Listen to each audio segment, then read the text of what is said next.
ఇప్పుడు జనకుణ్ణి అందరూ కూడా జనక మహారాజుని ఎంతో జ్ఞాని అని, పరశురాముడు కూడా సంహరించకుండా జనకుడు రాజ్యంలోకి వెళ్ళినప్పుడు పరశురాముడు కూడా సంహరించాడు, దండం పెట్టి వెళ్ళిపోతాడు.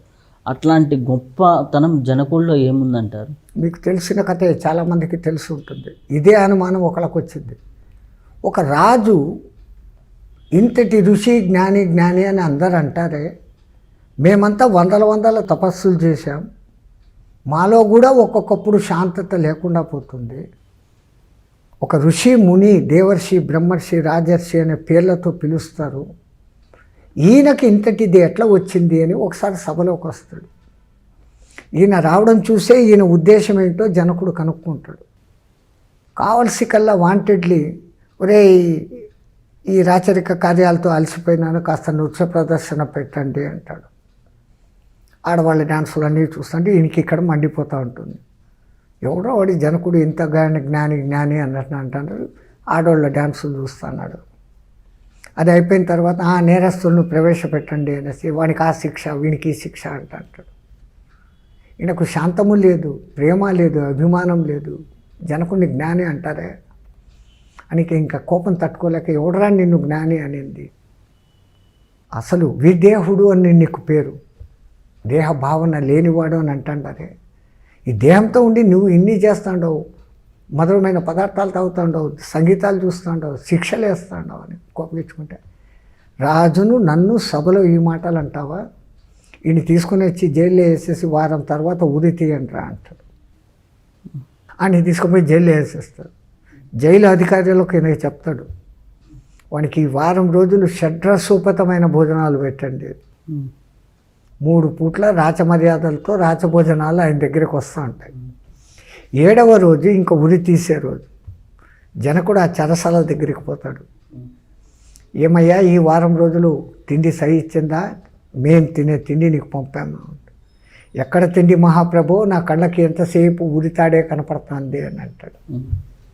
అయ్యా, నాకు కూడా ఆ సింహాసనం మీద కూర్చున్నంతసేపే ఆ రాజధర్మాన్ని నేను పాటిస్తాను.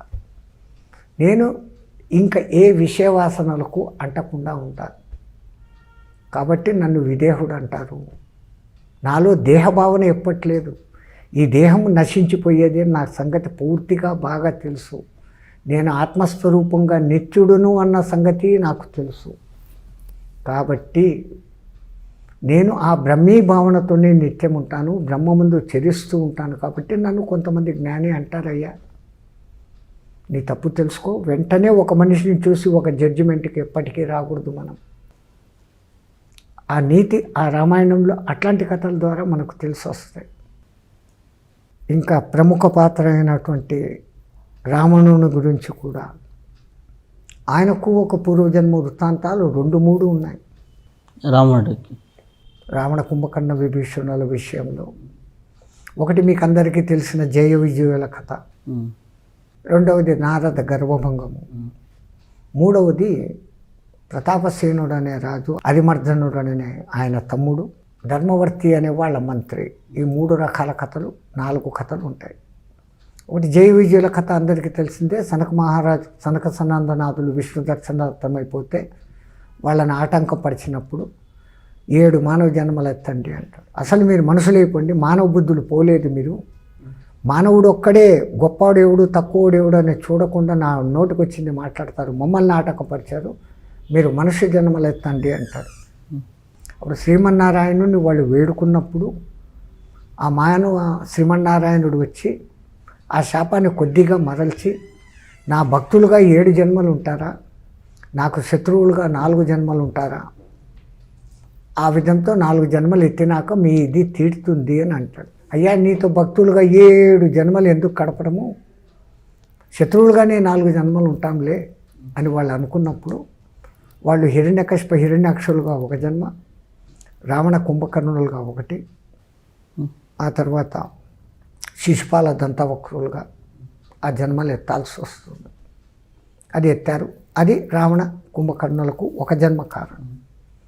ఒకసారి నారదుడికి గర్వం ఎక్కి ఆయనకు కూడా పెళ్లి చేసుకోవాలని కోరిక కలిగినప్పుడు శ్రీమన్నారాయణుడు ఆయన ఈ మాయను పోగొట్టాలని మాయ సృష్టించి ఒక రాజు ఒక రాజకూతురి స్వయంవరం అని పెట్టినప్పుడు ఈ నారదుడు ఆ పట్టణాన్ని చూసి ఆ రాజకుమారిని చూసి నేనే పెళ్లి చేసుకోవాలా దీన్ని అనుకొని విష్ణుమాయలో పడి విష్ణు దగ్గరికే వచ్చి నా రూపాన్ని అత్యంత సుందరంగా మార్చు, నీ అంతటి సుందరంగా మార్చు అంటాడు. అయ్యా నాకు అనేక మైళ్ళు ఉన్నాయి, ఏ పేరు గల మూర్తిగా నిన్ను మార్చాలా? అన్ని అసౌకర్య అందాలను హరింపచేసే నీ హరి రూపం నాకి అన్నాడు ఆయన. ఈ హరి అంటే కపి అనే ఇంకొక అర్థం కూడా ఉంది.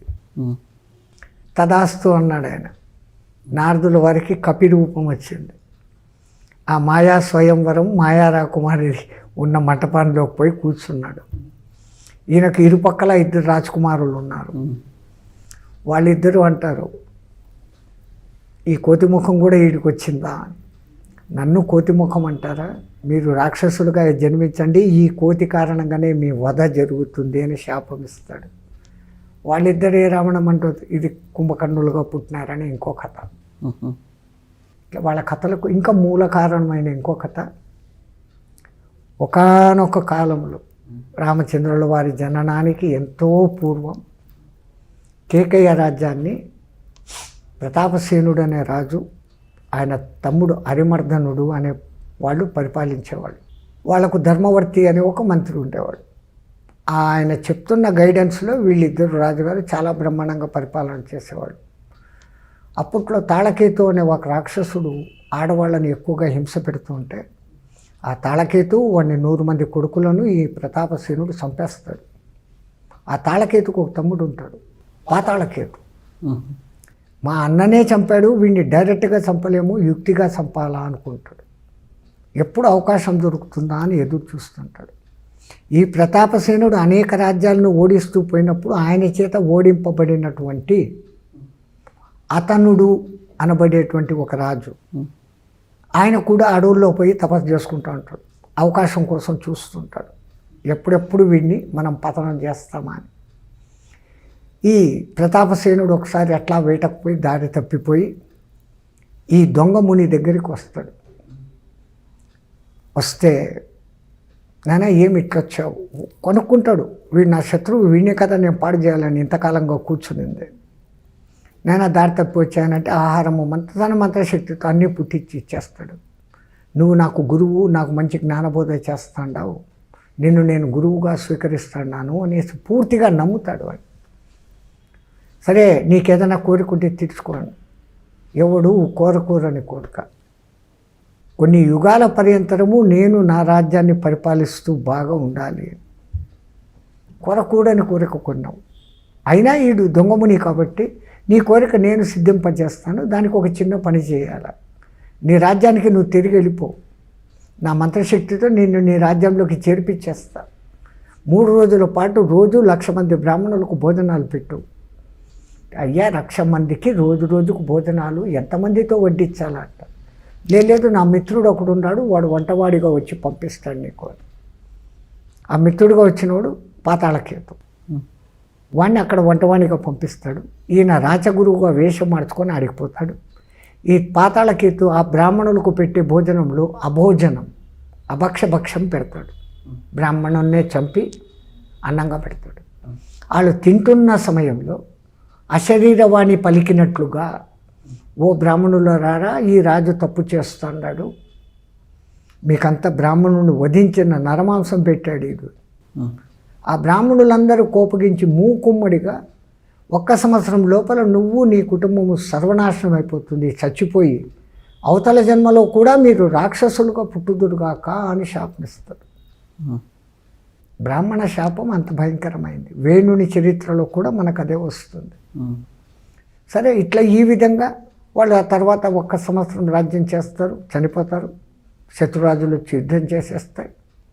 ఆ చనిపోయిన వాళ్ళిద్దరే రావణ కుంభకర్ణులుగా పుడతారు. ఇది రామ కుంభకర్ణుల వెనకల.